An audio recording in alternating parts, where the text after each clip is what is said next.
And I'm David. And we are from the Married Therapists, and we predominantly see couples and individuals, really anything to do with relationships. So that's struggles in relationships, that's wanting a relationship, anything really around that. And one of the most, not common, but certainly something that we see a lot in the practice and that we get asked questions about is limerence. Now, for some people that might be a completely new term, and for others you may already know about it, but for those who don't, David is going to explain what it is, and we will talk about that today. Yeah, and I just want to add that we do a lot of TikToks, and certainly the TikToks that we talk about limerence seem to get a lot more views and a lot more interest. And the chances are, if you've come along to this YouTube video, then you do have an interest in limerence, or you're curious and want to find out more. So first off, a lot of people say, well, what is it? Well, I think the word actually is awful. I hate it, the word limerence. It was invented by a woman called Dorothy Tennov, a psychologist in the 1970s, who wrote a book called On Love and Limerence. And she described this condition. And I describe it as like a crush on steroids. It's like being obsessed by somebody, but totally where it's ranked up. It's way beyond anything that's just a normal crush, where you might have an attraction to somebody and you like them. With limerence, this person is like, it's like a mind virus. They infect your mind, and from the moment you wake up in the morning, you're thinking about them to the moment you go to sleep. About 90% of the time, your headspace is filled by the fantasy, and it is a fantasy of this other person. Yeah. So and people describe it as absolute hell. I mean, occasionally, and very occasionally, people say, well, what's so bad about it? It's a nice feeling. It drives creativity. And yes, for some people it does, but for the majority of people it is really problematic, because it is a form of an addiction. And we can't function in other parts of our lives when we are completely obsessing about somebody else. It's an obsession about another person, and it's being addicted to another person. And the problem is that addictions in general are not great. They're troublesome. But when you're addicted to an inanimate object, such as cocaine or drugs or alcohol or shopping or porn or sex or whatever it is, it's not another person. The problem with limerence is that you're actually addicted to another human being, and you're looking for something in return. So whenever there's any interaction with that person, you're not interacting in a way that's clean and healthy and not manipulative in some way, where you're not looking to get them in some way to give you back some affirmation or validation, which is what it is at the heart. So that's what limerence is. And it becomes highly problematic when one person is in a committed relationship and they then get limerence for another person. And that's when often people come to us, because this limerence, this addiction to another person, starts to really destroy the relationship that they've built up with their significant other over, that they've had for many, many years, and there may be children involved, and it can create a real problem. And it's not easy to overcome. Like any addiction, it takes time, and it takes understanding in why that person became limerent in the first place. And there is often a seed of a trauma, there's often a seed of an unhealthy, dysfunctional family system that comes with limerence. Not always, but what do you mean by family system? Explain family that. System is basically our family of origin. So that's our parents, it's our history of who we came from. Our parents are the social system that we grew up in, how we grew up, who brought us up, what we learnt, what we didn't learn, what we saw. And so therefore, if that was dysfunctional in any way or traumatic in any way, there is definitely, certainly what we see and what we have found, there's a predisposition to getting limerence as an adult. And in fact, actually, you can really group into that addictions as well. Not completely, this is not a generalized, this is not everybody's in that, but certainly there's a more predisposition if you've come from a troubled, traumatic or dysfunctional background. Yeah, and as Ruth says, with a lot of our clients, especially with a fair recovery, I would say limerence is involved for the vast majority of time. And there's a saying, and that is, and I believe this is true, that all affairs start in childhood. And I believe that all limerence starts in childhood. And people say to us, well, isn't it normal to have a crush or to have limerence? And no, there's a difference. And we did a TikTok on this recently, didn't we, between the difference between a crush and a limerence. And to have that level of obsession about somebody in the early part of a relationship is not normal, it's not healthy. And this does come from not having enough unconditional love, not having enough validation, not being allowed just to be yourself and to feel safe growing up as Ruth in your family of origin, in the family that you were raised in. So that's where this originates from. But of course there's many other reasons as well. Psychoevolutionary, so the way we've evolved plays into it. It's the way that the evolution gets us to pair bond and connect, to create babies, which is the only reason we're really here. But limerence just carries on and on. I mean, I worked with one chap, and he was in his 70s, and he met this girl at 18, and he was still, the relationship never went beyond his obsession and crush on her.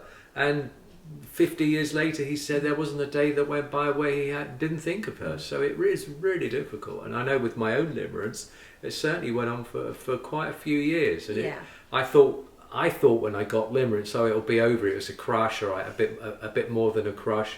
After a couple of months, after a couple of months, I thought I would just forget about it, but it just carried on and on and on. So it's hard. It's hard to overcome as well. Very I think hard.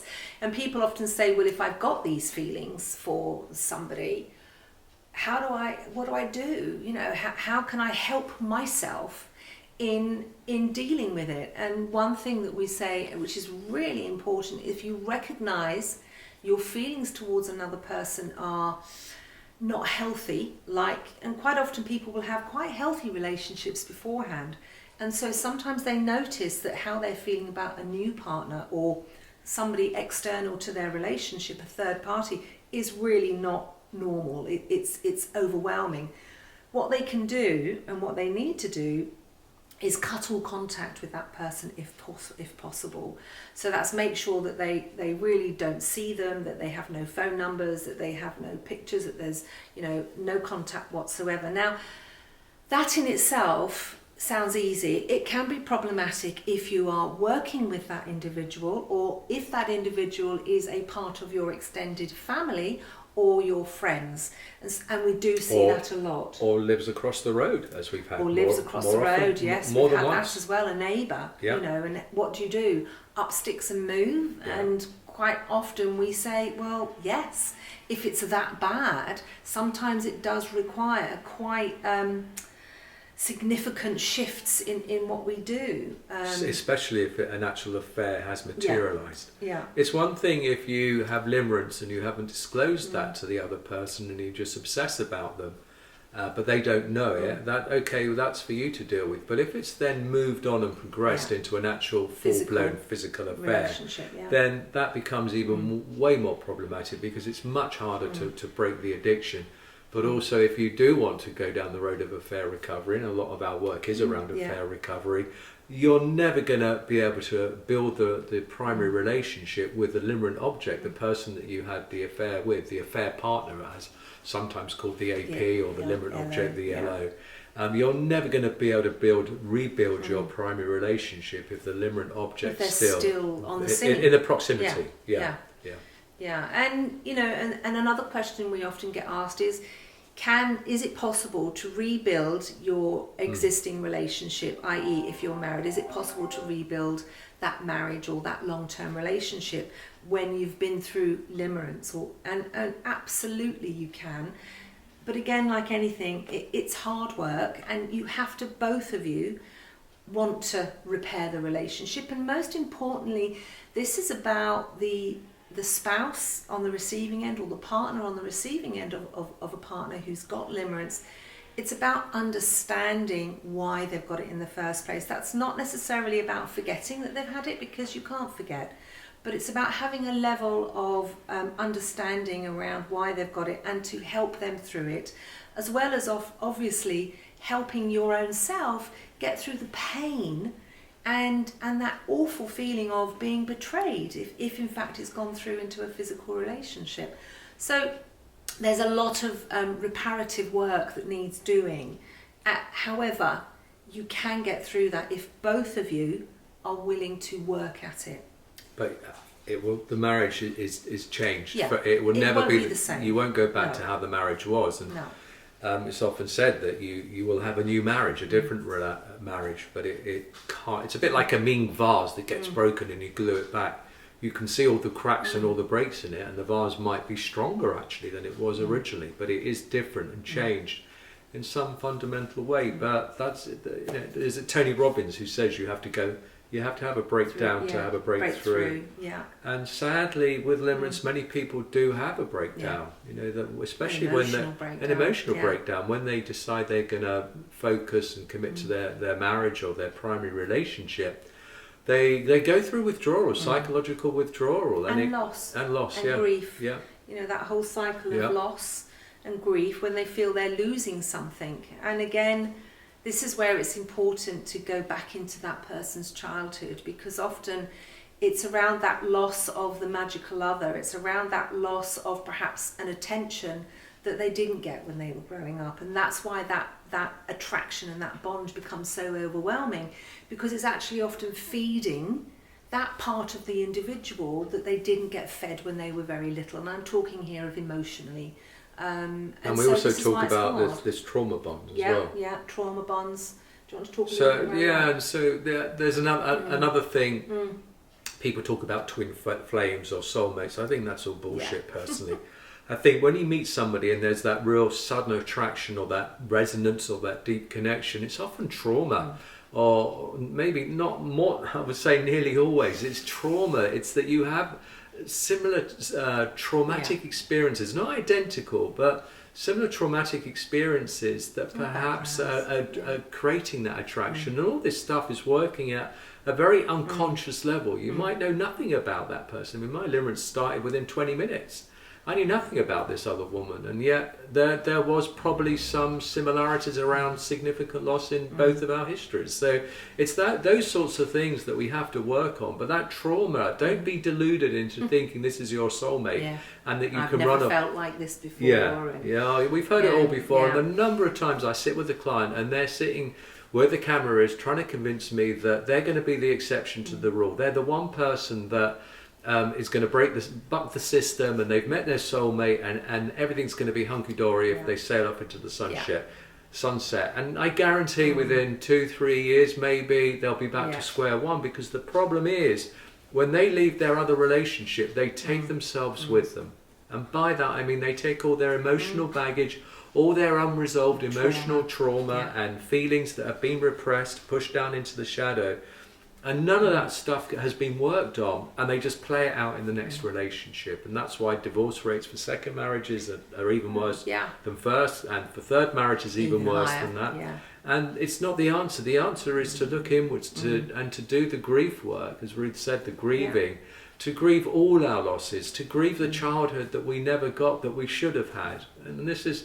it's just a sad reality, and this is getting worse and worse. We live in a world where parents are poorly equipped to raise children, and it's just the way the world's evolving. But anyway, there's just some of the reasons why. So that's a bit about limerence and gives you a bit more of a taste about it. We've actually done, or I've done, a 24-part video series, and I'll put a link in the description of the video here to where you can buy that from. It's only $100, and it's about 3-4 hours of content broken down into 24 parts, all about limerence and different aspects, and some tools to help you begin that journey to overcome it. And you can overcome it. Absolutely. Like anything in life, there's no quick fix. Like any relationship problem, there's generally no quick fix. It does require work, and it does require a level of understanding and commitment to want to work through those issues. But you can get through it, and I think that's the important thing, is that it is achievable to move through it if you want to. And I spend a lot of my time watching YouTube. I love it, and that's where I get a lot of my knowledge from. And on every video they say like, subscribe, and hit that bell. I think that's what they say. We'll have to work out what Don't that know. means. I'm not a YouTube person, so yeah. But we'd love you to like the video, subscribe to it, because we're going to be doing more and more about not just limerence, all stuff Relationship, yeah, anything and to do with therapy. Relationships and therapy, Yeah. So hopefully we will see you on here again soon. And put your comments in the comments Yes, section as well, and that'd we be will great. we'll answer the ones that we get. So thanks very much. See you next time. Bye.